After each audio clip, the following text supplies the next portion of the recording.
अस्सलाम वालेकुम। Punjab safe city authority में 267 सीट्स आई हैं।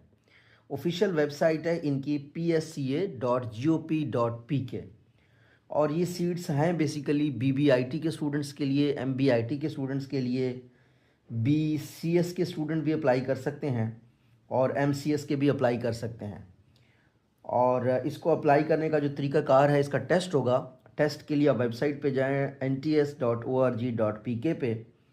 और ये 267 सीट्स, अब ये जो फ्यूचर में हम स्मार्ट सिटीज़ बनाने जा रहे हैं एआई बेस्ड सिटीज़ के लिए, तो इनके में बीबीआईटी एमबीआईटी के लोग, जो कम्युनिकेशन होगा कंप्यूटर्स के साथ, मशीन्स का, ह्यूमन इंटरफेसेस के साथ, इसमें हमें ऐसे लोग चाहिए होंगे जो सिटीज़न हैंडलिंग, बिजनेस वाले एस्पेक्ट को या कम्युनिकेशन वाले एस्पेक्ट को भी जानते हैं और आईटी वाले एस्पेक्ट को भी जानते हैं। तो इनके लिए अप्लाई करें। दोनों लिंक्स ऊपर दिए गए हैं। आप ऑफिशियल वेबसाइट पे जाके मज़ीद भी जान सकते हैं और साथ में एनटीएस पे जाके अप्लाई भी कर सकते हैं। Thank you so much.